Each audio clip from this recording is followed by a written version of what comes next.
Gotta get a drink out, a little Jack and Ginger. All right. Let's go. What do you got in there, Kyle? Water.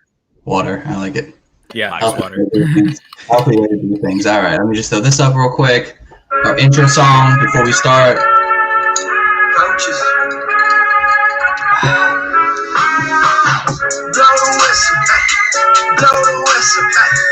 Blow the whistle. They can't hold a flame against you. Blow the whistle. Blow the whistle. Blow the whistle. Got the game. It ain't no issue. Yeah. Blowing the whistle, I had it up with you. The championship, it is gone. Ain't listen to you, I can't give it to you, cause you don't know what I've been on. This is the Coaches Podcast, ripping up everything podcast. What is going on, everybody? Welcome into the Fantasy Coaches Podcast. This is your host, Coach Steve, and with me, as always, is my main manager, Bron Curtis. What's going on today, Jibs? What up, guys? I'm glad to be back in action. When you had that little, screen up before, like with the Browns dog logo, they need to bring that back. Like, that is pretty fire. I'm not gonna lie, it's better than a brown helmet and all that good stuff.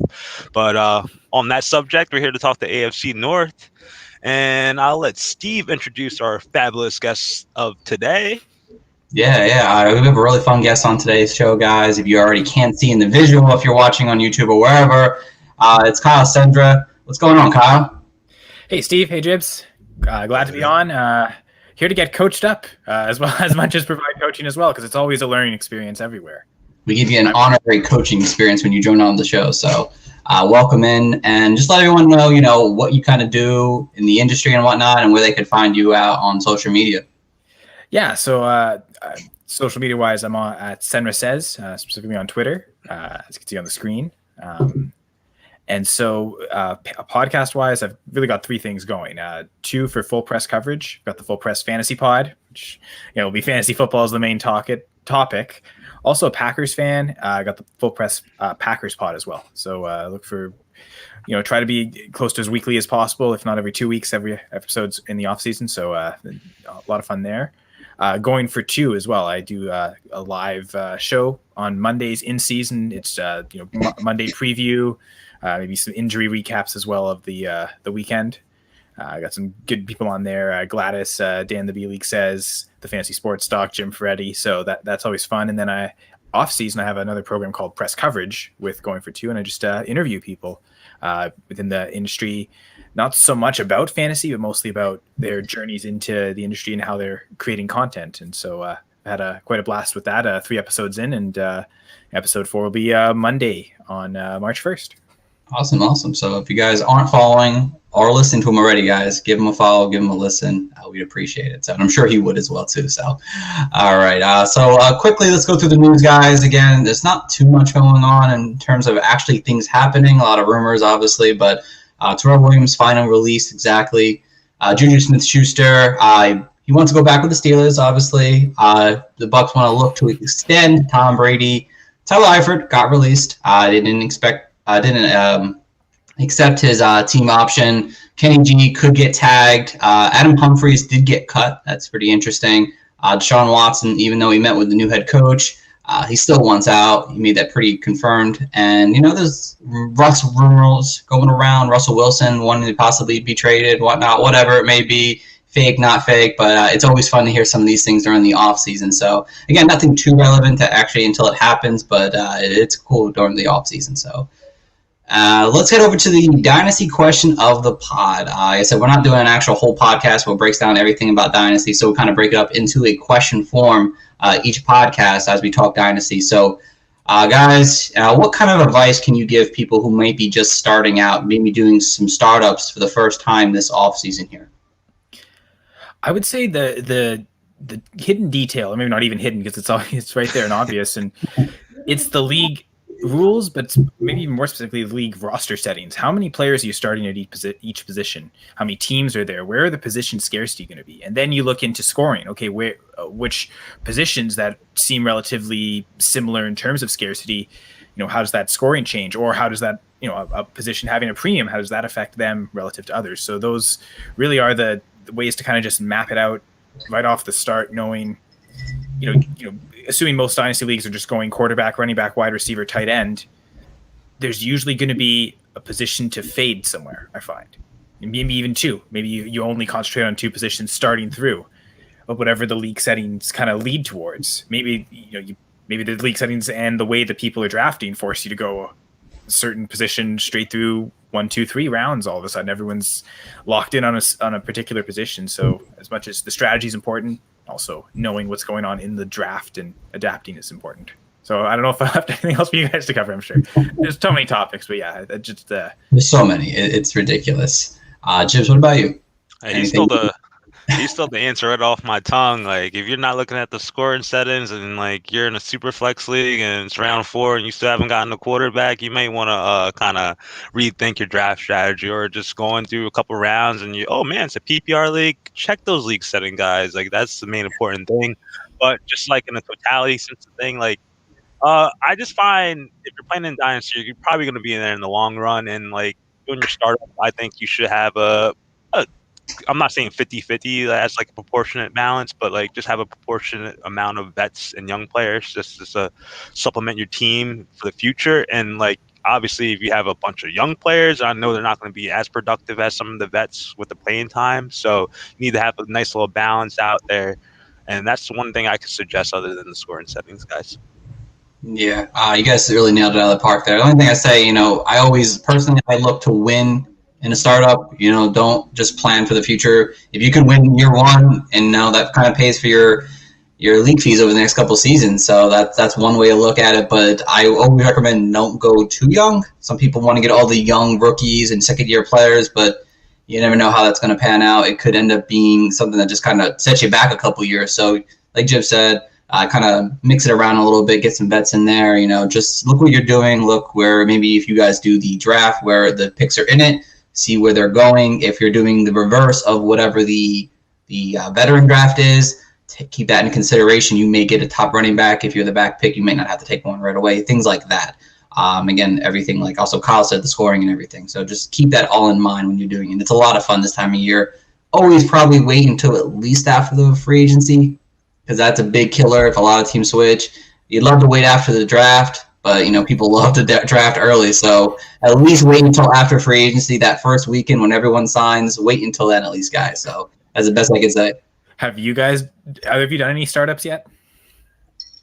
Not yet. I'm hoping maybe 2, hopefully after free agency. How about you?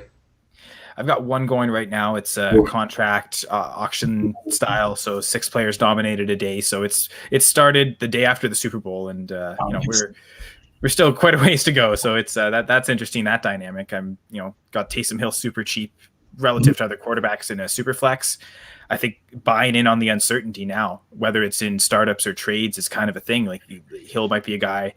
If Winston signs somewhere else and he's the starter, his price skyrockets after free agency. So within a month, you could see him going up to, I don't know, certainly top 15 quarterback price, I think, with his rushing floor. Yeah, no, definitely. It's definitely a mystery right now. There's a lot of if and whats or buts. I'm sure like Aaron Jones, your boy probably, from Miami, he could be back. Who knows? You don't know right now. So try to wait. If you don't, and if you want to fiend. It's a lot of fun. You make trades. That's the whole point of Dynasty, making trades. So it's a lot of fun to do some startups. So, all right, let's head over to our Dynasty offseason now. The NFC North, we've gone through the other 3 divisions already. The last one at the AFC side here. And then we're starting with the Super Bowl champions, the division champions, barely division champions, you could call them at that point, because they were looking really bad. But it's the Pittsburgh Steelers. And I think one of the biggest things at this point, we kind of already heard some kind of confirmation or so from the owners that Big Ben will be back next season. Again, things could change. You never know. But as a contender, you're looking to win this year. Is Big Ben a buy low candidate for you? Would you buy into him this coming season after kind of a so-so season? I mean, if you absolutely need a quarterback and that's the best value price, sure. I would think someone like if you had Phillip Rivers and Drew Brees maybe, and you'd kind of been hanging on to them that long, and you suddenly lose both, and you just need a guy for 1 year to get through, okay. But at a certain point, I don't know. I'm sure there's other guys that are in that low range. I mean, is Derek Carr really going for that much more? I mean, Tom Brady, right? As much as he seems like he's going still rather late in startups, and maybe trade value and startups are two different realities. So maybe trade value on Brady's a little higher. People, the name cachet, that's a little maybe tougher to acquire. But I think from a startup perspective, I don't know that Brady and Ben are going to be that much different. And I feel like, their health and just the fantasy outlook and potential and certainly high-end ceiling, I think, are just vastly different in my eyes. So it'd have to be pretty desperate for me to go for Ben.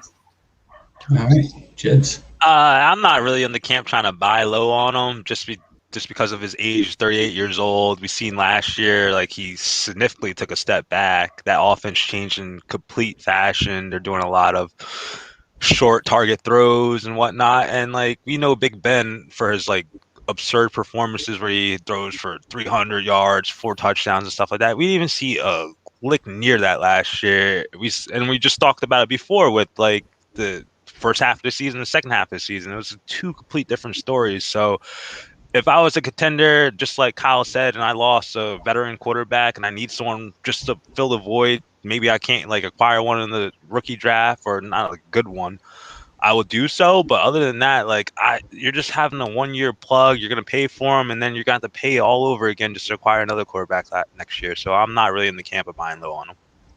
Can I name like one name I think might be close to? Jared Goff. Like, there's a lot of maybe stink on his name right now going to Detroit, but the age difference between those two makes that worth it. Like, if the price isn't that much different between them, give me Goff all day. As much as might not be the biggest fan, don't really love the situation, but the age, you got to think a former first overall pick is going to be starting, even if it's not in Detroit, got to be starting somewhere else for the next couple of seasons. And 2-3 years is really all that matters. And I don't know, it's even tough to envision one great year from Ben anymore. Like, one usable year really is more than maybe a QB3 in a super flex where you're putting in on bye weeks or because of injury.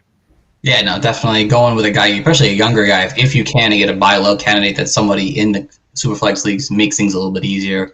Honestly, if I need Big Ben and I'm in a super contender, I wouldn't mind buying into him. I mean, yeah, he didn't have a great season last year. It was kind of so-so, but I mean, he was coming off that elbow injury. That's usually something in baseball terms that kind of takes a lot longer to recover from. But he was able to obviously come back and play last season. Maybe that had something to do with it. The soreness kind of got to him at some point during the season. And now he's another year off it. It could be somewhere where he has a really good final season. I mean, he's got weapons around him. He's got pretty much a solid O-line for the most part. Again, if you could get him away for like a couple second rounders or a second and a third, I would be okay with it. I mean, he's in a high-power offense with good weapons at least. I wouldn't mind buying into a guy like that, at least for one season. You just know that you're only having one more season because I don't see him paying past 2021 if he does play. So, but wait a little bit. Wait until it happens, though. All right, heading over to the running backs, and now this gets really cloudy, guys. James Conner, a guy who's kind of at points when he's healthy. I mean, he's on, but he doesn't stay healthy enough to be on the field. But a free agent now, what kind of value does he present right now? Is he kind of just like you're stuck with him, or like what's going on with him? Yeah, I'm thinking I've got him in 1, maybe 2 leagues, and yeah, it does kind of feel that way that the trade value is so low at this point that may as well see. I mean, I think the expectations, some people are almost wondering, like, is he even going to have a job? So I think at this point, if he goes through free agency and doesn't get signed right away, I don't think his value dips much lower than what it is now. So certainly a hold. If you look at the 3 main running backs I think we're about to speak of regarding the Steelers, he seems to have the largest value just because he doesn't have a contract going in. I mean, he could have, I think, certainly has the highest ceiling out of all 3. But right now, again, what team is he playing on next year is such a looming question that his floor could be lower than in the other 2. Yeah, Jibs. Kyle, if you could peg a value on him, say like a draft pick, what would you do for him? So from the perspective of trying to buy him, I think gets to the late seconds. If I think I need an extra running back and I'm not convinced I'm going to get it in the late seconds, so 207, 206. Yeah. I feel you on that. I have him pegged as like one of those late mid-second picks to a late second-round pick. I know, like, if you could strive to get that mid-second-round pick for him, but it's going to be hard as hell. Like, I have friends, fellow fantasy managers trying to sell him in various leagues, and it's just like, dude, I don't want him, bro. Like, get out of here. I will say, I remember last year, one thing I did, I sold Chris Carson for the 302. I think it was on the clock or pretty close, and I got Chase Claypool. Ooh. I think now Claypool for Carson pretty straight up seems about fair. So I don't know if this wide receiver class is going to be that great, where the 302 is a receiver like Chase Claypool. So moving that up a few picks to 207, 208, 209, you might get something good there receiver wise. It's just so I think if you could even sell for maybe the 301 is like, if you absolutely want to get out, is probably what I'd be willing to stomach getting back for him. Yeah, and it's just like, it sucks though, because he has so many red flags. Like, he's 26 years old. He's missed at least 3 games the last 4 years he's played. 14, well, averaging 3 games missed the last 4 years. He missed 14 games in totality. So and we know the guy's made out of glass. We watched Pittsburgh play last year. It just seems like he was plotting. I'm surprised he even got the 4.5 yards per carry by any means. So it's a hard sell, but it's Dynasty. If you have him, you might have to hold. Maybe the situation changes and his value increases. That's the only thing I can say.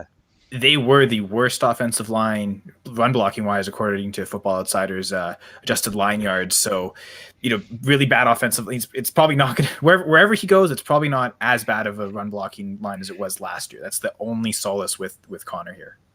Yeah, and if you look at what he did last year, first 8 games, he was RB11. With a bad line and doing that, he's got talent to him, so he may get signed somewhere. So if you can sell that early 3rd rounder, I think could be making, again, it's a risky move because he's a free agent, but if he signs somewhere and shows himself as a role player, he may be someone who can contribute as a RB3 or 4 on most weeks for you, at least give you something, because if he doesn't see a big workload, maybe he can stay healthy for 16 games and produce, because he has produced. Over the years, the first half of every season, he's a top 12 RB. He just doesn't stay healthy enough to play 16 games. So maybe finding a role player for himself gives him to that RB3 status. That's kind of like a solid, you get 7 to 10 points a game. So it's not a bad buy low right now for a guy like James Conner, because his value is at an all-time low at this point. So. All right, so the people who are more than likely going to be in Pittsburgh, Benny Snell, Anthony McFarland, which one of these presents a better buy low value right now? Maybe they don't even have one right now. Maybe it's split, because what you want in a back is goal line carries and pass and receptions, and it looks like Snell's probably in line to get the goal line carries, and McFarland probably more likely to get receptions. It seems like a guy that, outside runner in space, they can target him more than what at least we've seen with Benny Snell. So it seems like if you want the consistency in the floor, you probably want to go with McFarland. If you want that an RB5, RB6 boom bust that, bye weeks, hope you get a touchdown, then Snell's the player there. So I would think McFarland's probably going higher in drafts. I know there's a certain in the Devy community and certain people in really watch college, really liked him. It seemed like his final year in college was not nearly as good as as the season before. So the people who were kind of on it before think very highly of him. And I think if, some people I really trust, like Ryan Searfoss from Going for Two and the Draft Bible. And so he really likes McFarland. And I think that's probably what's going to push that price up. So I might even be wanting to zag and say go Snell, because he'll probably be the cheaper one. Okay, Jibs. I agree. I think Snell will probably be the better buy low option in my eyes, just because if I'm gonna get an RB from Pittsburgh, I know, just like Kyle said, they're kind of profiled in different ways, and we always love the Le'Veon Bell days where he could run, catch. But I still think I have a hunch that they might go in the draft and just draft another running back. That's another possibility. So if the opportunity presents itself and you could get Snell for a significantly cheap cost, I don't see why not.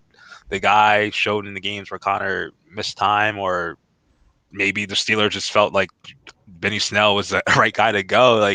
He could carry the load. He could get 15 plus carries, get you a touchdown. I know he doesn't lack the receptions at all, but I still like what I saw out of him last year. And McFarland's a speedster. They gave him time too, so it could be a 2-back system. But I'd rather go with Snell for the time being.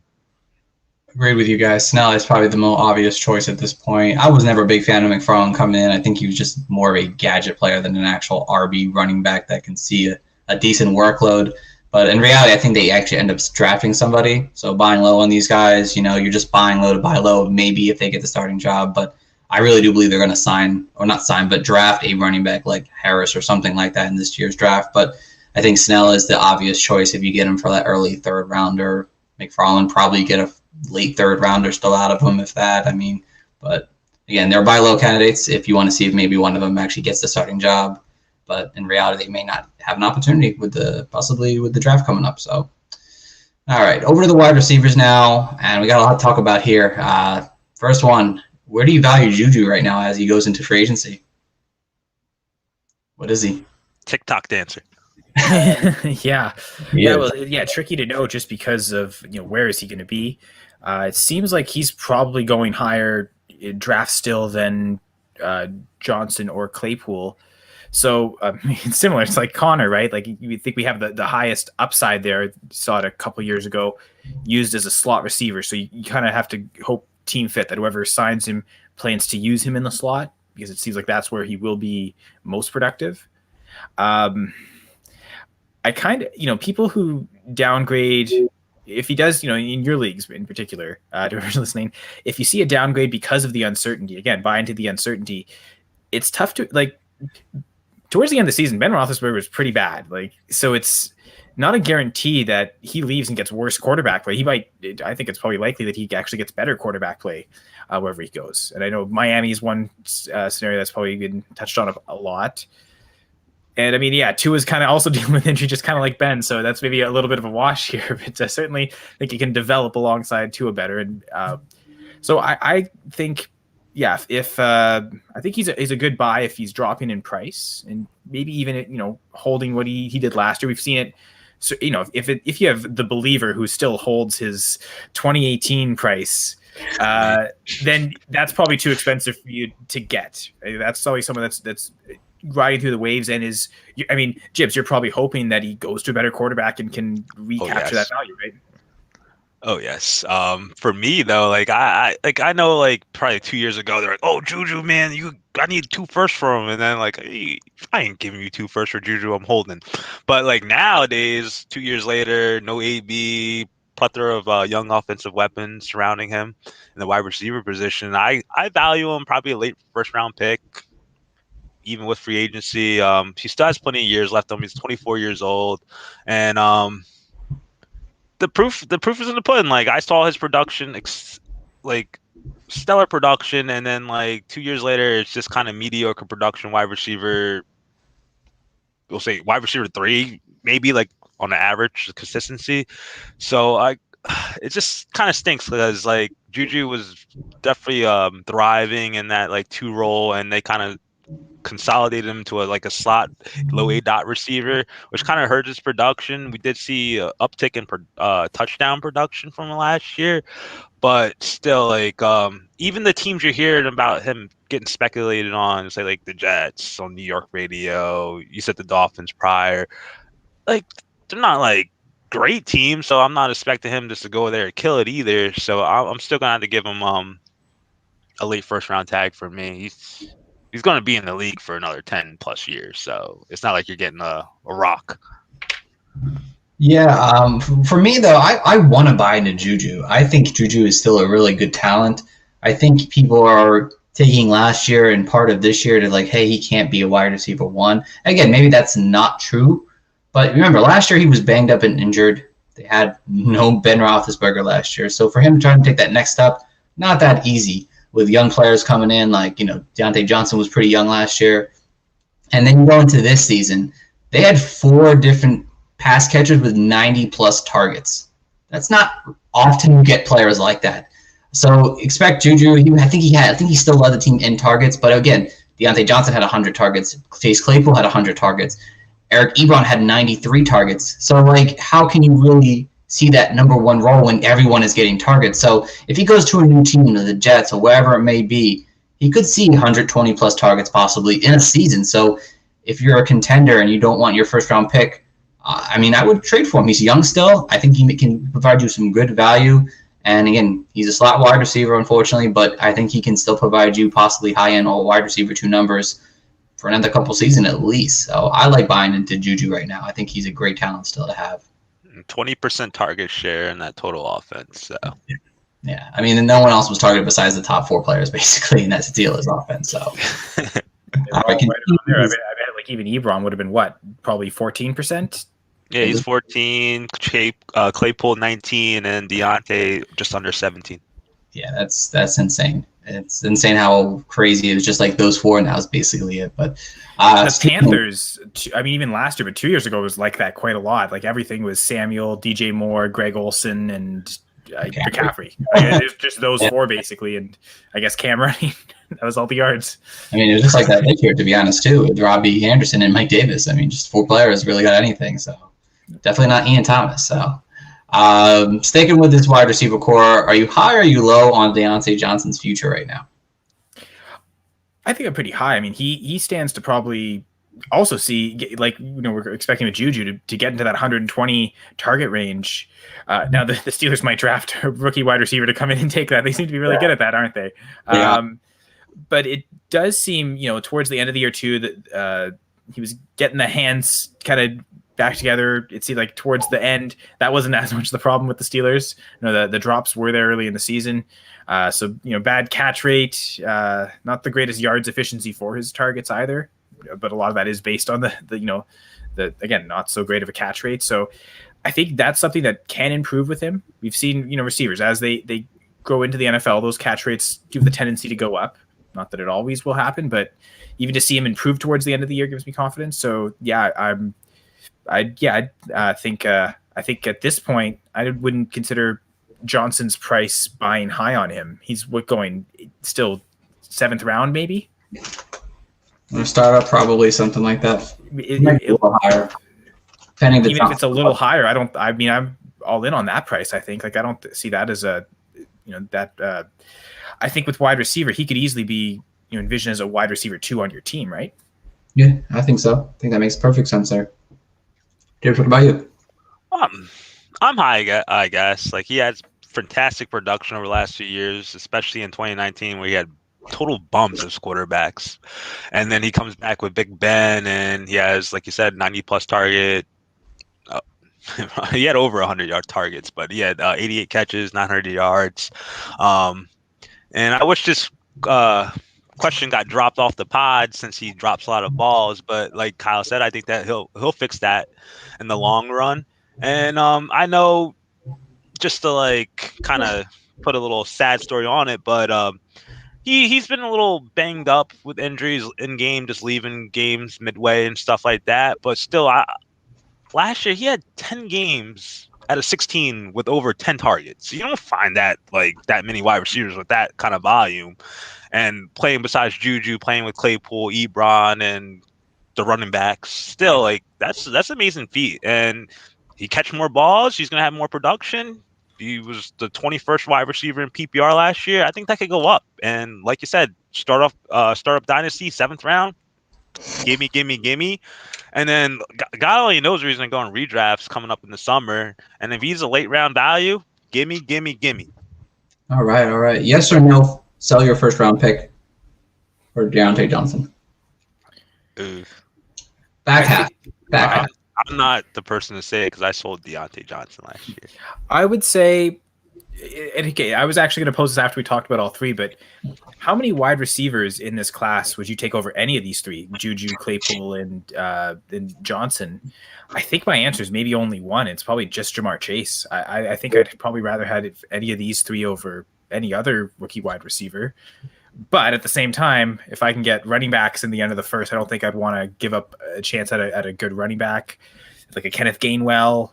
If Chuba Hubbard gets the draft capital, he's probably there too. I wouldn't want to give up a chance to get those guys to get really any of these, even Juju. So I guess it depends on the draft. I mean, if it's running back heavy early and you're at the late 1st and you're past that tier and it's only wide receivers, then sure, yeah, I'll probably buy any of these 3 for that price. I agree with you, honestly. I'm buying into Deontay Johnson if I can. I give it my 1st for him. I like him. I think he's smart.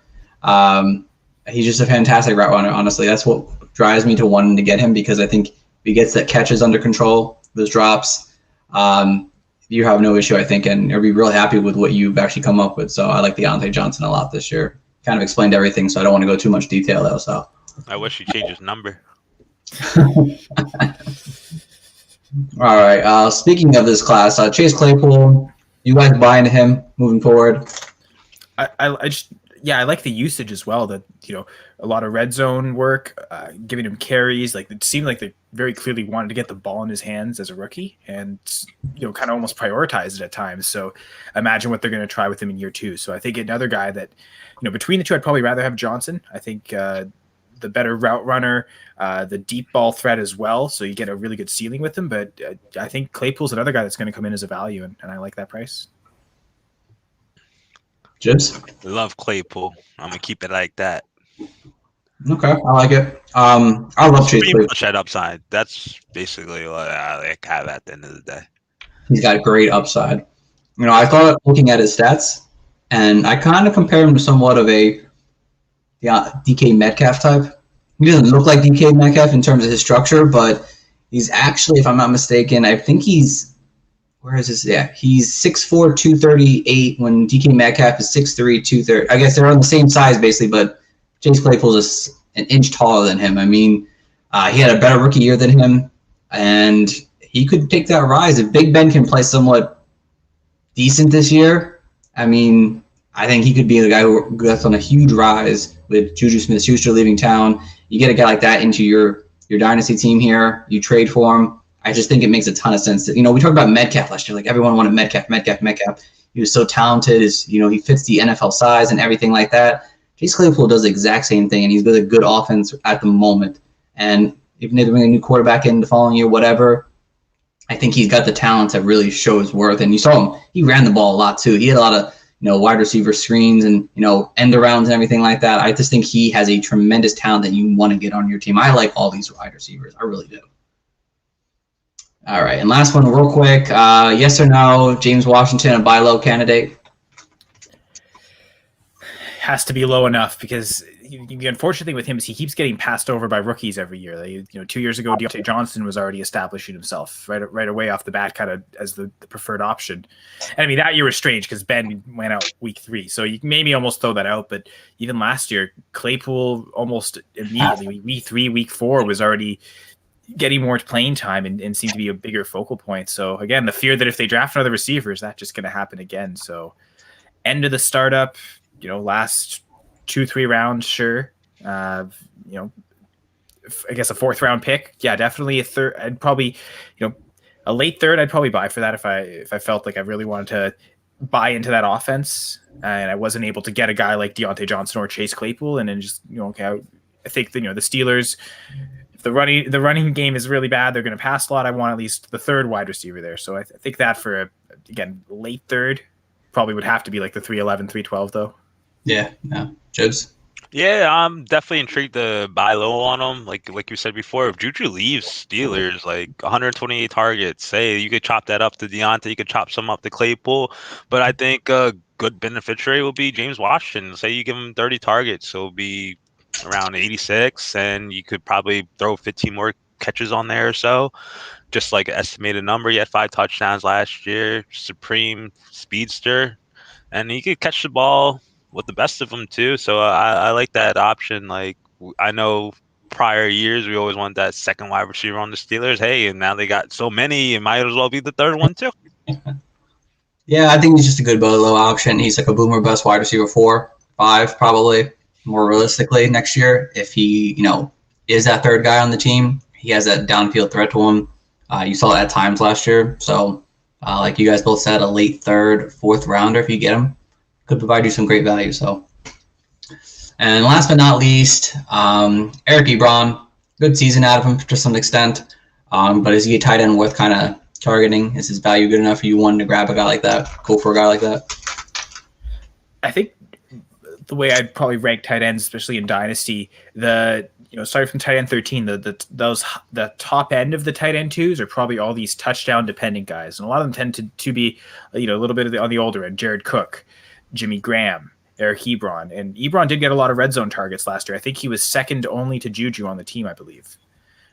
Although it was, I mean, Claypool and Johnson were both pretty close. So again, it was evenly spread out between the four. And I mean, I'm pretty sure Benny Snell had more red zone carries than Ebron had targets. So that's also maybe a factor there. But so, there's some touchdown upside, but last year, what did you guys say? He had 90 targets? Something like that, right over 90, over the 90 amount, yeah. I think he'll be hard pressed to replicate that. If James Washington does get on the field more, I get the sense that as the third wide receiver may see more targets than Ebron. And again, I would agree that both what you're saying is maybe an early investment at running back. If that's the case, and they get a guy that's a really good pass catcher as well, I think between McFarland and this new running back, they'll probably out target Ebron as well. So it's again got to be pretty low price. Not necessarily my type. I do prefer to get the more athletic yards after the catch guys rather than the red zone targets, even though, again, it's a touchdown game, but they do kind of tend to be a little fluky. Definitely. Jibs? I'm good.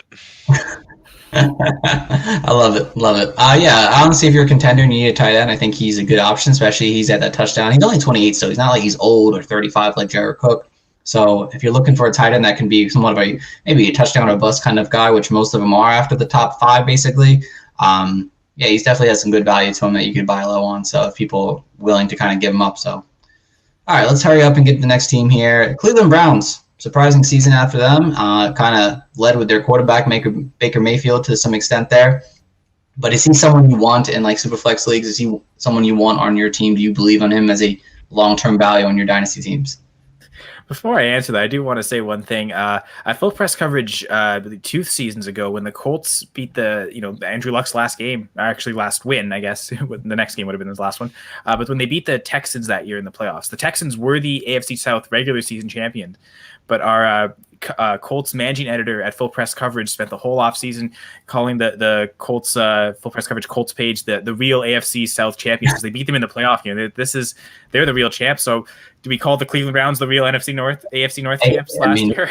It's possible, and they were close. I mean, honestly, if the Steelers would have lost any game in the first 10 weeks, I mean, they probably would have lost the division by the way they fell apart.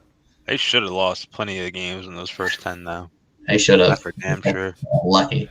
But back to Baker Mayfield, guys. Do you like him in terms of dynasty right now as a solid QB right now? What's solid? What's the thing? I think 19, 20 points a game.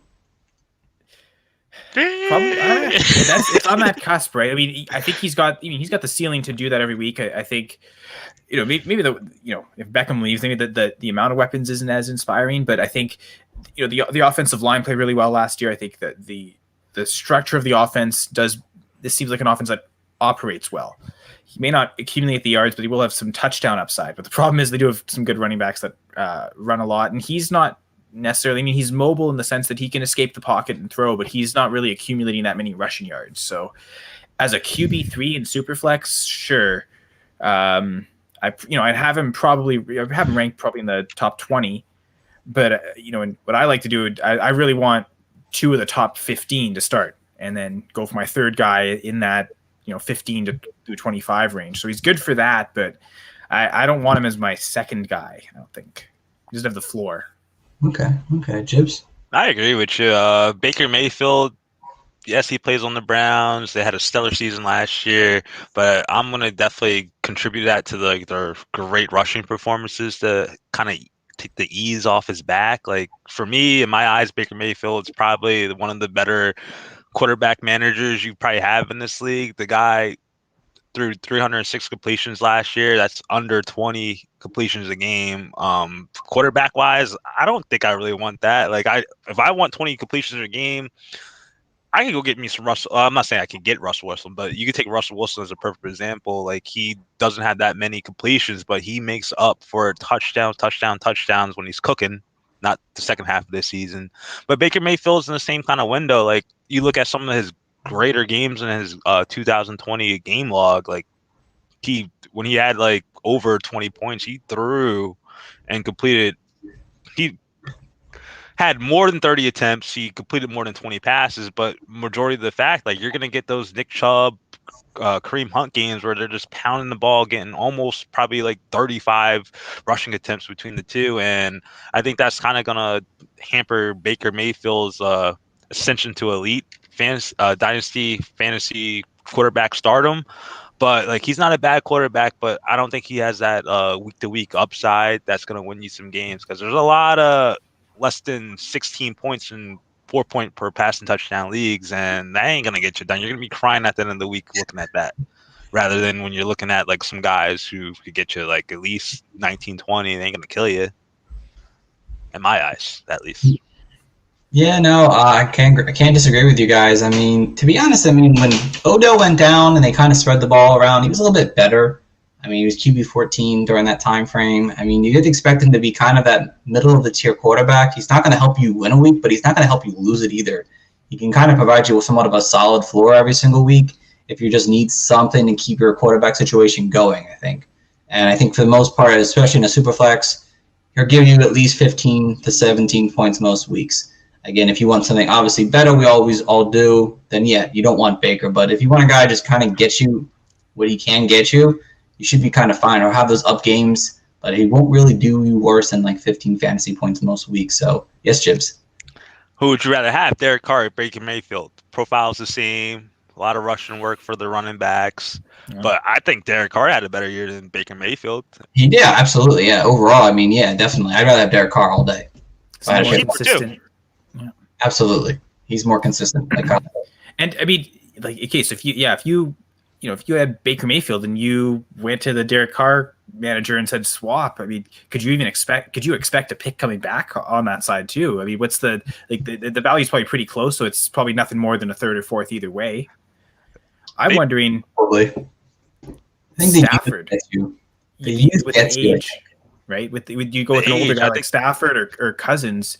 Do those guys come at an age discount? And I think you almost definitely get a pick back if you think someone's high on Mayfield, the younger guy. Do you get a third on top of Cousins to just to give up Mayfield? I'd rather have Cousins straight up. So if you can kind of play on that age and get that value, because he'll still be good in Dynasty for a few years. So those guys that are just around 30, they're not. You shouldn't really be avoiding them. Like they're not.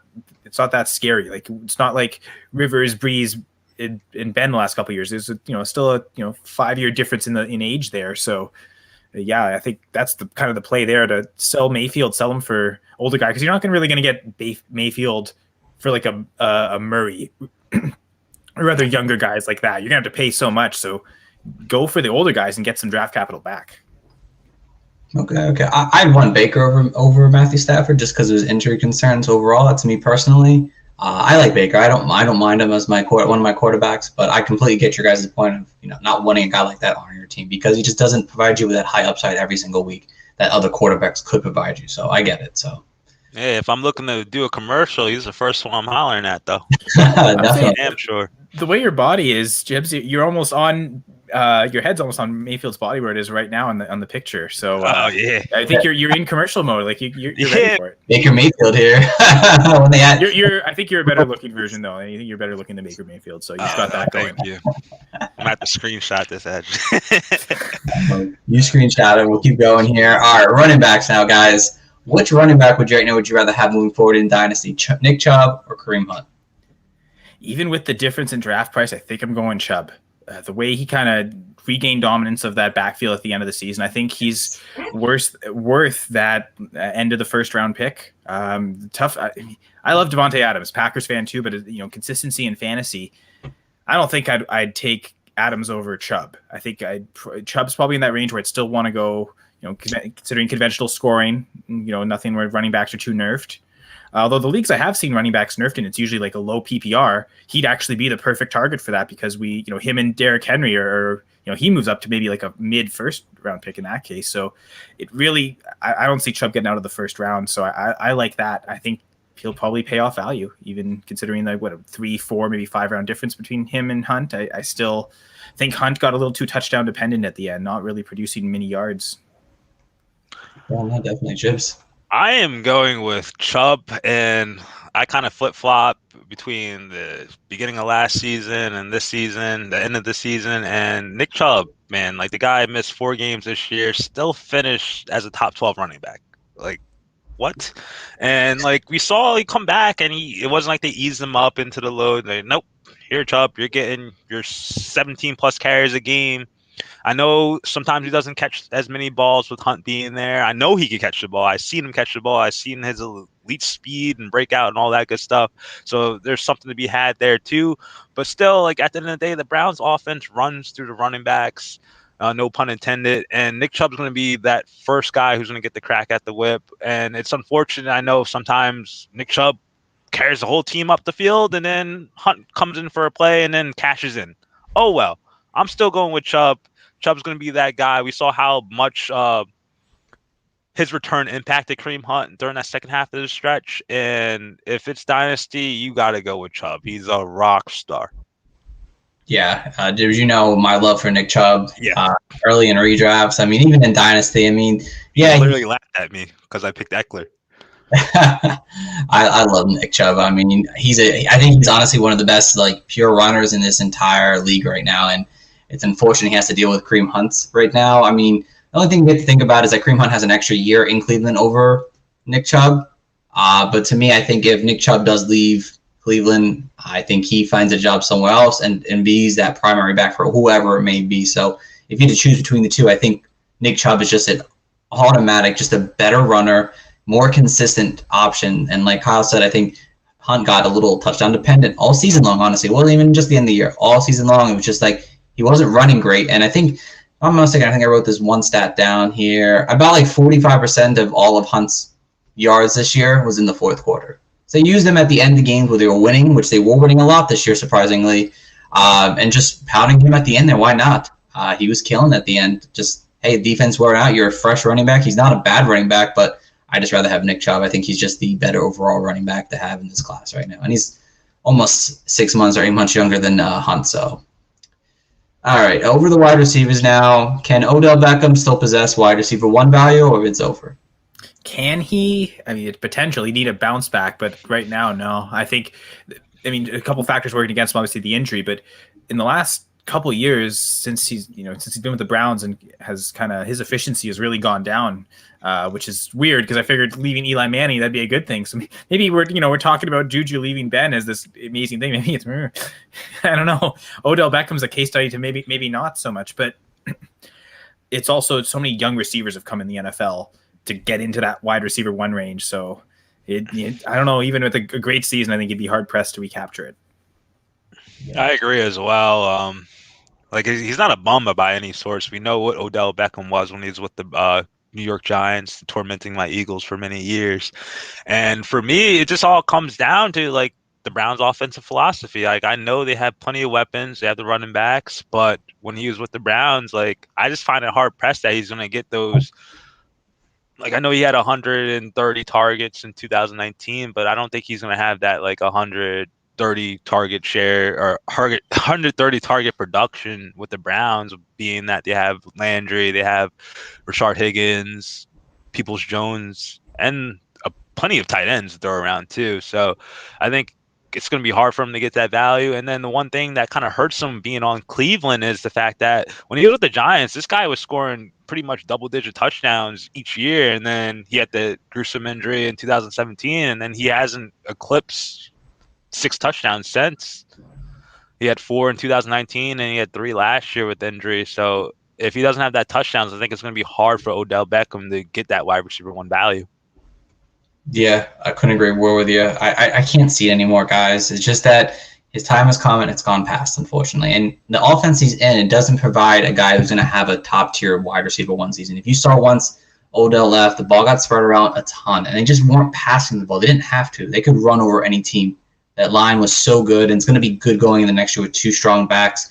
They don't want to be a team that passes the ball consistently. They want to have run, let Baker throw off play action and do something good, which he usually does do well on, and just kind of just make easy throws. And if you look at his on pace right now, or last year during that 6-game stretch, he would have been on career low all over the place. I don't expect him coming back to make this team any crazier than it already is. He's going to be a great contributor to this team. It's going to be great for them. So losing Rashard Higgins, but you just can't assume that maybe you're a wide receiver 2 at best, but no longer a wide receiver 1, guys. He just doesn't have it with the volume he's never going to see again probably in this offense.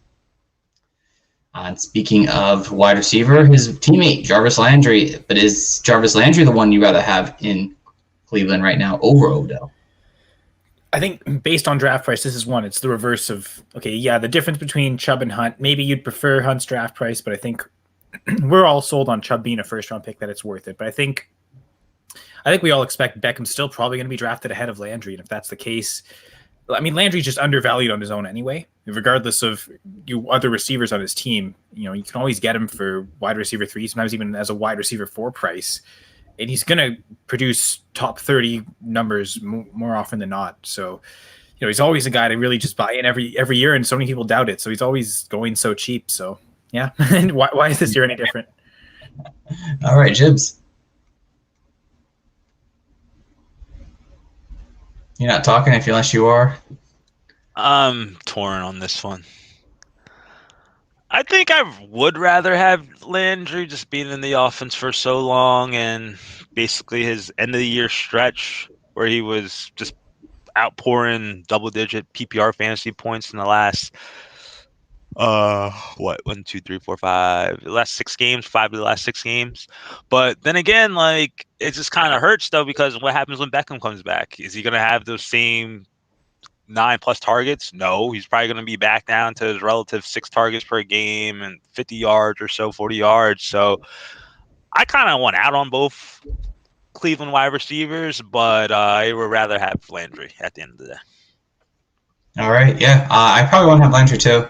I just think that he has a role in that slot that I think will keep the defenders off him. People are going to focus on Odell, worry about the run game. He's just a solid guy. Again, he's not anything more than a wide receiver 3, I think, in my books, but as somewhat of a consistent wide receiver 3. He's not going to put up big numbers for you, but he's not going to hurt you to the point where he does nothing every single week. He's going to give you a solid contributor factor every single week, and he's got that PPR floor. So, I mean, I think that's kind of where you value him right now as a wide receiver 3, moving forward with Odell coming back in the fold. So, all right, so let's finish up this Cleveland Browns team. Who do you want to buy low on? Austin Hooper, Harrison Bryant, or maybe David Njoku? Who's the best value you could get right now for one of these 3? I almost think it's Njoku because of the chance that he leaves. I think yes. Maybe avoid the situation. That was unlike, although I will say, I think Rashad Higgins is maybe the only exception to that. I think Rashad Higgins is a guy, just for example, that it seems like he almost thrives at best with Baker. So if he leaves, that's maybe a detriment to his value. Doesn't have the draft capital. Is any team really going to bring him in to get a bunch of targets? So, but I think Njoku is certainly someone that I think we're probably kind of like we were saying with Juju. We're encouraged and hopeful that he goes to somewhere to a more efficient quarterback. And also probably a team where that doesn't run as much in the red zone. I think that's the other thing too. Yeah, that's true. That is definitely true. What was the question? I had to use the bathroom. That's fine. Which tight end was the best buy low? Hooper, Harrison Bryant, or Njoku in your eyes? I'll go with the young gun. I'll buy low on Harrison Bryant. I don't think like he did anything special last year to make his value go significantly higher, other than like his age cost. But like I know Hooper's was pretty productive last year, and Njoku, when Hooper was out, kind of had some splashes. But I just think with the in the upcoming years, I think that role would be more greater for Bryant. So it's like a speculative buy low for the future rather than 2021. Okay. I don't hate it whatsoever. I honestly, if you're a contender, I think Hooper is a great buy low value in terms of the tight end position if you're looking to help you win right now. He had a down year. We all expected him to be a bust or whatever this coming season because he was on a crazy streak in 2019. He got hurt for 3 games. I think he missed 2 to injury. I think one was, maybe COVID or something like that. I know there are a lot of the guys were out for one. It was weird. Might have been COVID. But, again, it was a team that trying to figure themselves out. By the end of the season, he was trying to be a little bit more productive, especially in the playoffs. He was kind of somewhat of a reliable tight end 1. I mean, it's hard to say for most tight ends, but he was someone who was kind of getting a little bit more reliable. I think Odell will be back to take kind of the top off and kind of using Hooper in that slot role, which he was using the slot a lot, could help kind of open the field up for him a little bit. And if you're looking for that tight end to help you make it ride for the playoffs, Hooper could be that guy there. He could be cheaper than going for like Mike Gesicki or Hunter Henry or something like that. Hooper could be a guy you could probably buy lower on because people don't think he's going to be a great tight end. I think to your credit, Steve, it seems like it takes receivers quite a bit of time to get that chemistry with Mayfield. I mean, we saw Landry's worst season in his career was probably his first year with the Browns. It was we saw much better, the last 2 years now since he's been with them, been better efficiency, better yards per reception. So I do think, Hooper's probably last year was really the floor. I don't think he's going to do worse than last year. I definitely do see an increase. So you're right. Yeah, he might not be that bad of a value either. Maybe all three of these guys are value. Each had a different answer. So maybe this is the, Jibs, to your credit, maybe ignore the wide receivers and buy in on the running backs, tight ends in this offense. I like that a lot. Yes. That's kind of why we all mentioned at least one of them. So I like that. All right, moving on to the Baltimore Ravens now, guys. No, let's switch it. Hold on. We're going to Cleveland, Cincinnati Bengals actually first. What? Yeah, we're going to finish with the Ravens here. So I think that's next on the dock, I think, right? Oh, no, it is the Ravens. No, it's Ravens then. It's my Ravens. See? Gosh. It's late now, guys. All right. The Bengals are last, right? Of course, they have to be, right? All right. So are you still valuing Lamar Jackson as a top-tier guy, top 5 quarterback moving forward? Still. Yep. I have him ranked QB4 for Dynasty. I think there's a bit of uncertainty for the next few guys.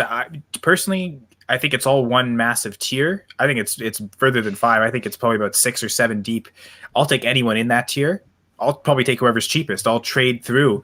But Jackson might end up actually being one of the cheaper ones in that tier. So he might be the guy I am seeing more in drafts. We'll see as, certainly in redraft prices get there. But yeah, I've got him at QB4. All right, Jibs. I got him at QB6, and I don't know how I feel about it. I guess things will change when you see more free agency moves and contracts being signed or extensions, franchise tags and whatnot.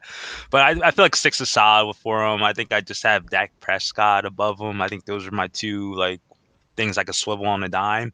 But I just want to take that passing consideration from Dak Prescott, just throwing almost 500 yards those first couple games this year before his injury. I think that even oversees Lamar's rushing floor to a degree. So that's probably why I have him 6. But like Kyle said, dude, any one of those quarterbacks, Josh Allen, Kyle Murray, Deshaun Watson, Pat Mahomes, you name them, they're all good. I think I have Dak at 6, so that's funny. We're close there. Yeah, swap him up. Yeah, no, I think he's a great quarterback. He's a top tier franchise fantasy quarterback. My only thing is, how long does the rushing floor stay high? Right. I know it can't stay forever. There's no way. Age will catch up with him at some point. I mean, I don't expect him to run 1,000 yards 3 more times, maybe 1 or 2. But again, at that point, when do you sell? I think you have to wait. He had a decent season, so his value is probably a little lower in terms of that. But you want this guy on your team at least for another year or 2. And then if he hits a big time stride where he's on fire, I think that's been a great sell point for me when it comes to Lamar Jackson. But he's a top tier guy, like you guys mentioned. So yeah, if you didn't sell him before last year, you probably should hold him for at least another year, because it seems like at least this level of rushing is there for, like you said, Steve, 1 or 2 more years. Great, yeah, definitely. All right, over to the running backs now. Can J.K. Dobbins be the next great back? Better be. You look at Mark Ingram's workload in 2019, and that's where it is with running backs, right? It's opportunity. He had 202 carries and 26 receptions. If Dobbins can get those types of numbers and kind of maintain certainly the rushing efficiency he had last year. I know his yards per reception was actually really low. That wasn't great, but he was certainly 6 yards per reception, 6.7 yards per reception, 6 yards per carry. Those two numbers shouldn't be that close, and they're probably both due for regression. But as long as he can maintain certainly from the rushing side, a good efficiency, I think he'll be for sure an RB2. And if you're taking him in the second round, that's probably solid there. If you get him in the third round, I think that's starting to be a really good value. Yeah, definitely. Jibs. Yeah, I believe so. I paid up for him. I sent the David Montgomery. I sent me a Deontay Johnson. I got Juju and Dobbins back in return. Had to pay a pick price though. I think it was a late first rounder, but I didn't care. I just wanted Dobbins on my team.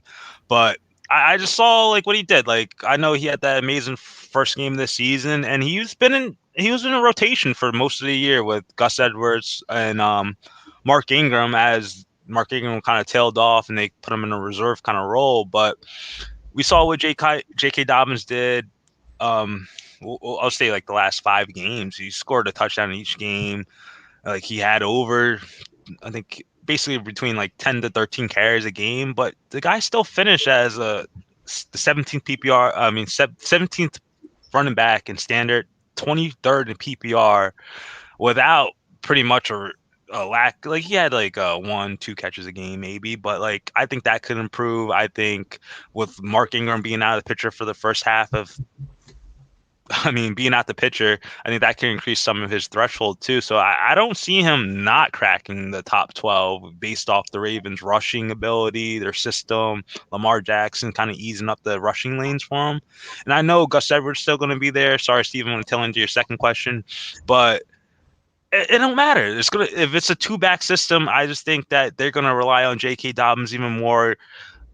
I know like a lot of coaches don't want to like kind of rely on a rookie, drops, fumbles, all that good stuff, but the role's going to get even. He's going to have more on his plate. He's going to have more opportunity, and I think that's going to be good for Dobbins. It's going to be good for Gus Edwards too. I think that's amazing value moving forward too. Yeah, if he resigns. Yeah, absolutely. I love Dobbins. He's a great player. I think, again, the only thing concerns me is the receiving ability. Not his receiving ability, but Lamar Jackson actually dumped. You saw the beginning half of the season, like Lamar Jackson was passing a little bit more, and then in the second half of the season, he just said, "Screw it, I'm running again. Screw you guys." Yeah. Smart. J.K. Dobbins had 6 targets in the second half of the season. After those final 6 games, 6 targets. That's not what you want from an RB1. I think people might overvalue him as a actual future RB1, but more of a high-end RB2, I think. He could probably be an RB1, but I think with the possible opportunity, if Gus Edwards doesn't come back, obviously that changes everything. But if he comes back, that might lower his value slightly. And even with Lamar Jackson running the ball, people might think he's the next great back. I think he's going to be a good back, but I don't know if you should overvalue him as an RB1, but more of a high-end RB2. That's exactly where I got him pegged out. And if you look at his snap count, like just based off, I don't have the fully math done, but like Jesus, like he did that like on 50% of the snaps. Maybe not even like, maybe less, maybe 48% but we'll see. It's going to be interesting. I mean, if Gus Edwards doesn't come back, it's going to change everything, the landscape. Oh my God. But we'll see in free agency. That's why you say wait till free agency to do things. So, all right, going to the wide receivers now. We're over time. So, Hollywood Brown, at a terrible first half, terrible 11 games, and then the final 6 games went on a rampage. Are you buying into that? Is it an actual thing, or is this something you sell high on and get rid of?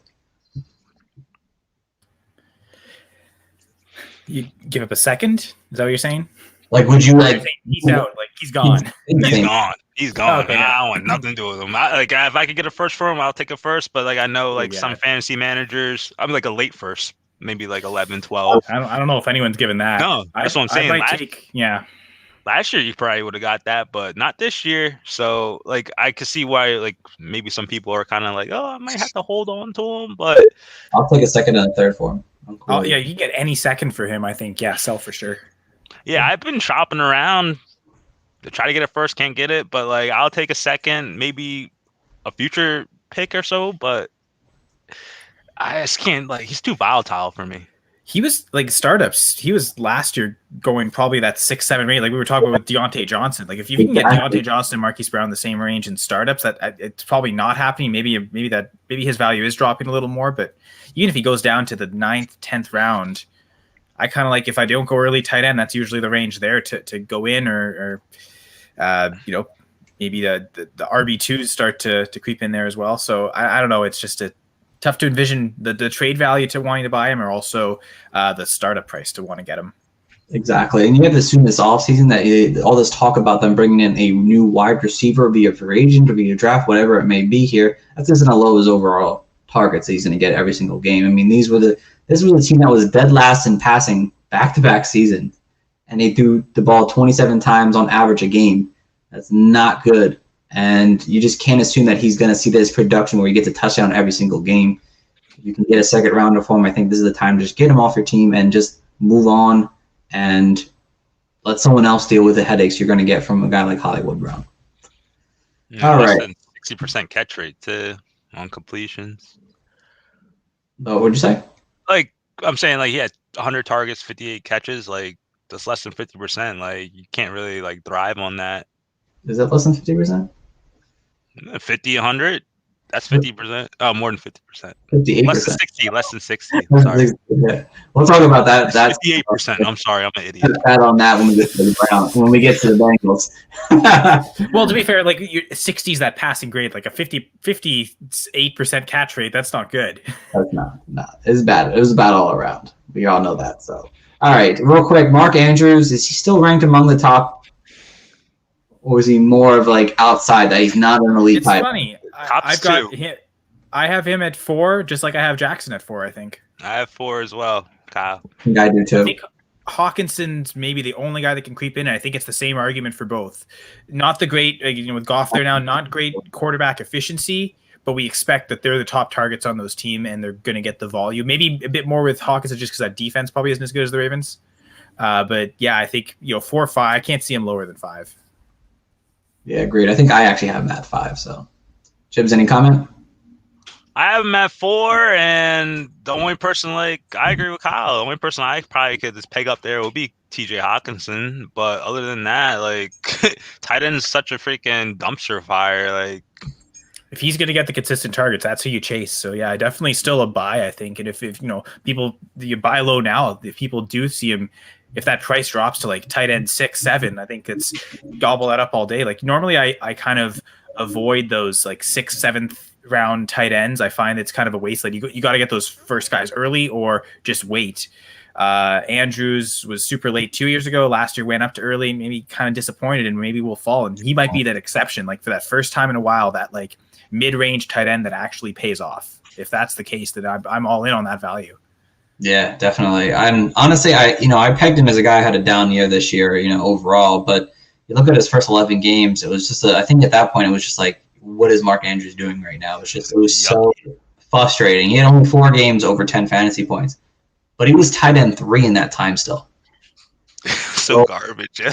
Exactly. That's how bad the tight end landscape is. I think you keep a guy or buy low on a guy like Mark Andrews because he's basically Lamar Jackson's number 1 option, and he's going to get you 500 yards and 4 touchdowns at least, probably, or even more. So I think even though he might have some bad weeks you might not like, he's actually really reliable, and you have to assume that he's going to be on the team for the next couple of seasons. I think he's a free agent after next season, though. So, but I'm sure they'll find a way to extend him as they move forward. So, but if someone's willing to give up on a guy like that already, thinking, he's just not consistent enough for me, there ain't many consistent tight ends out there. So get a guy like Andrews who can put up big numbers when at times needed. So, all right. And so that finishes the Baltimore Ravens up, and I'll do this right this time. The Cincinnati Bengals, guys, the last team with Joe Burrow, and the guy we're going to talk about here real quick. And, right now in Dynasty, Joe Burrow was probably an automatic first overall pick in Superflex leagues for the most part. Maybe not, but close enough. And I know he's on the top 10 in my right now in Dynasty, but does his knee injury, the ACL tear, does that concern you moving forward as you build a team around him? I will say, I think I was in one rookie draft last year where it's Superflex, and I was at 104 and he fell to me, so I took him there. Really, I don't know. Maybe I wish I would have taken DeAndre Swift or obviously Herbert, right? Like that was the play there.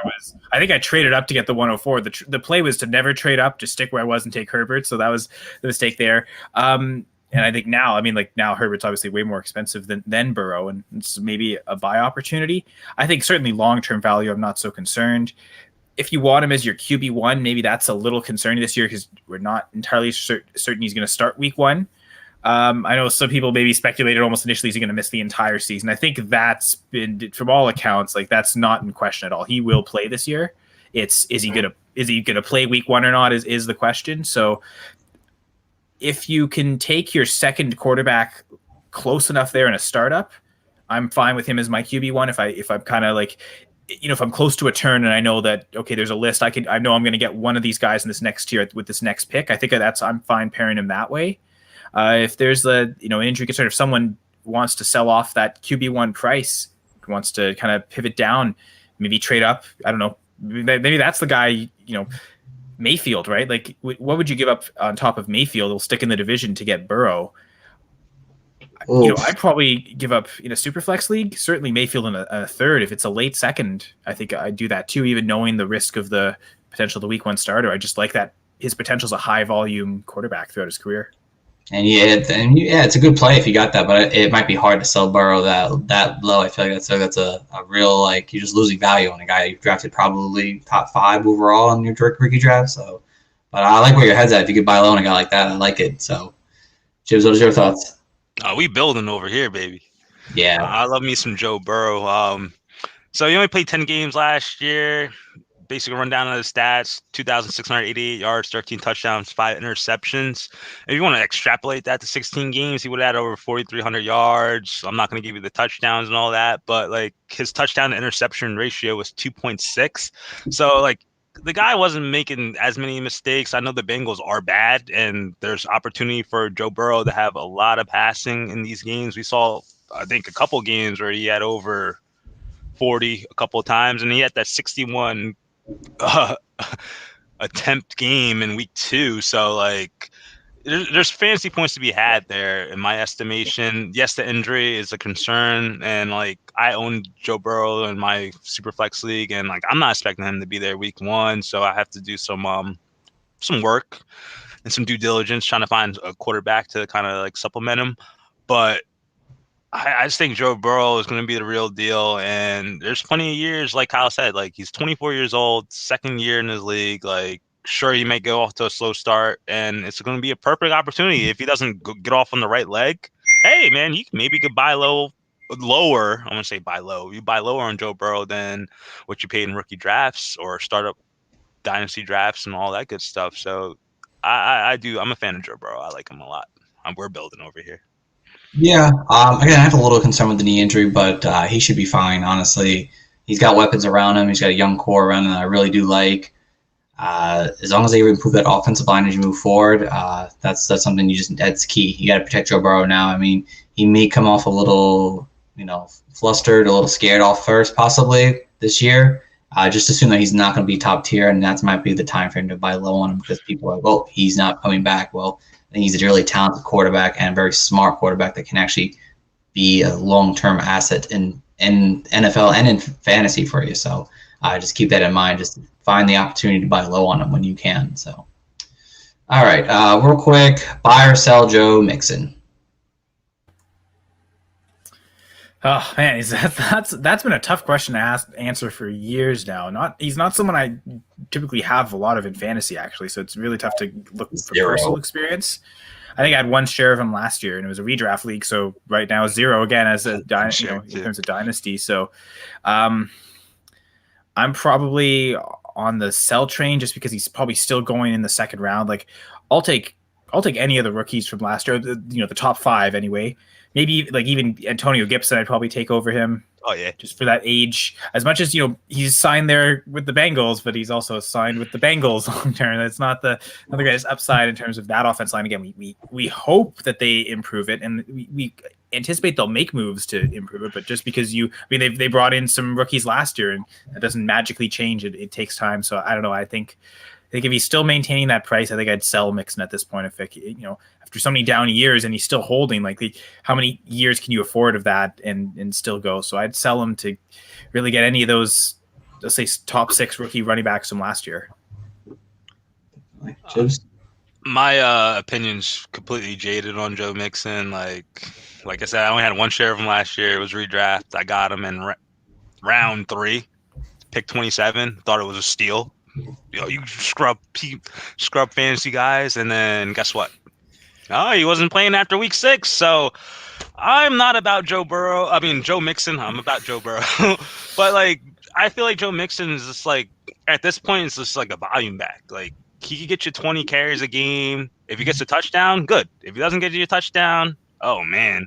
And I know he could catch the ball in some fashion, but he's just not it for me. I know he's pretty much the only back there in Cincinnati, which gives him more appeal, but I think he could use all these kind of I guess I wouldn't say opinions, but you could use all these points to kind of tilt your opposing fantasy manager into buying into him, and you could get him off your roster 25, 26. This is that window you want to kind of sell them.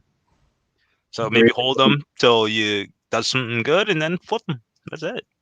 Yeah, I am on that sell train as well, guys. To me, it's just that he's too inconsistent, and it seems like he needs a heavy workload to actually produce solid fantasy numbers every single week.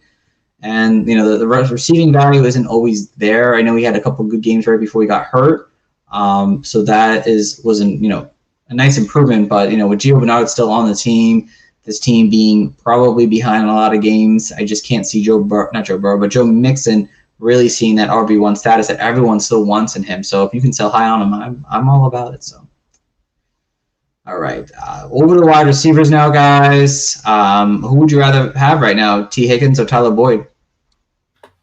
Higgy. I'm actually going opposite and saying Boyd. Ooh, tell me why. Oh, I mean, I think if it's straight up, probably Higgins. I mean, certainly just based on value alone. I think the second-year guy already coming out, but similar target shares. I mean, Tyler Boyd's been a guy that's gotten over 100 targets 3 seasons. It's been different quarterbacks throughout. I mean, he's got quite a lot of talent, and I think if Burrow doesn't start the season or if he's not as sharp, I think he's less affected than Higgins will be. I think Higgins really will rely on Burrow, just being there. I mean, you look at the end of the season, most of Higgins' touchdowns came within those first 10 weeks. You got two after Burrow left. So, I mean, not to say it's impossible for him to score, but I do think that between the two, he'll be more effective. And it seems like there's a decent enough draft difference between the two. It's again, like the Browns. Same thing with Beckham and Landry going with the cheaper guy. But I think maybe even more so than in this instance, I have Boyd and Higgins really close, and I don't quite get the separation. Not that Higgins is overpriced, but I think Boyd's really underpriced. Oh, great point, Kyle. I started with Higgins. I would rather have Higgins on my team and moving forward, but I think the value is Tyler Boyd. No matter what the guy does, he ain't gonna be worth the first. People are going to try to get you to sell him for a second, and you're going to hold because you have a decent production. You're going to get a wide receiver 3 who's going to get you basically 6 for 60 every game in the PPR league. You really can't really want to turn that down for a low grade kind of flex kind of type of deal. But I love Tyler Boyd. I love T. Higgins. I just like Joe Burrows and his rapport. And they're both young receivers, and there's not really much. After AJ Green leaves, hopefully he does leave, there's going to be more room for all of them, even though AJ Green didn't do much till the tail end of the season, it seemed like, when Joe Burrow wasn't there. But I like them both. No matter what, Tyler Boyd's going to be that wide receiver 3 is going to be locked in your lineup. Yeah, honestly, I still want to go Higgins because I think he has potential to be a wide receiver 1 in fantasy moving forward. I think he looked good throughout most of the season here, and he's going to have Joe Burrow attached to him for probably most of his career. So long term, I think Higgins is that answer. But if you're looking for a short term, even if it's not short term, because Tyler Boyd's only 26, I think Tyler Boyd's a better answer if you're looking for a contender, because I think if you looked at Tyler Boyd last year, he's been on fire the last couple seasons, but he was really good with Joe Burrow. And I said it multiple times not T. Higgins. Tyler Boyd was going to thrive with Joe Burrow, and he did. He was on pace before Joe Burrow got hurt to have a career year. And I think if Joe Burrow is healthy, Tyler Boyd will have another fantastic season moving forward. And I think if you go either way you go with these guys, I think that'd be great. I say if you want the long-term thing, I think T. Higgins is that guy. If you want the immediate next 2 or 3 years guy, I think Tyler Boyd's that guy. That's kind of how I see it. So, all right. And then real quick, this is a yes or no answer here. Would you buy AJ Green for a third? Nope. Nah. In that startup auction I just did, he went for it's easy to get out of contracts. So he went for a 4-year contract, but $2, $1, $1, structured that way. And I still thought that was almost too much. I didn't even want to have it on the salary cap. So a third is I'm out on that price. I'm off it too. If I've got Green and you give me a third for him, perfect. Yeah, exactly. That's how I see it as well. So, all right, we're going to end it there, guys. There's a lot to talk about today here. The North is a very fun division, that's for sure. So, Kyle, we do appreciate you jumping on today. This was a ton of fun. Love talking fantasy with you, my friend. Just let everyone know where they can find you out on social media and everything. So my personal account is at Senra Says. Also, again, the Full Press Fantasy Pod. You can follow that at FPC_fantasy pod. And you can go to Jibs. It seems like he wants to say something. Jibs, you're on mute. Jibs was sporting the beer collection that he was drinking out of. So Yes. This one's called Breaking Bud, guys. See that? Yeah. But Tune in next week. Non-affiliation, yes. So I think. Okay, Jibs, finish up. Oh, but Kyle, it was fantastic having you on. Like, definitely gave me some perspective, and I feel like we have the same kind of mindset with some of these players. So, looking forward to just reading into some of your stuff, and I'm definitely interested in some of the off-season podcasting you're doing. Yeah, absolutely. It's appreciate it. Thank you both very much for this opportunity. Great conversation. I felt I learned too. So that, it's good to communicate. I think some genuine good conversations here, and it works best when three people can bring things together and all three can learn from it. So I think we succeeded in that, and hopefully your listeners will enjoy and become educated with this as well. We're coaching them up after all. Couldn't say it better. You were a great add-on as our third coach for the day, so we do like that. And as always, guys, thank you all for listening today. It was great. Either you're watching live or you're listening to the podcast afterwards. We do appreciate it as always. Again, go follow our website at www.thefantasycoaches.com.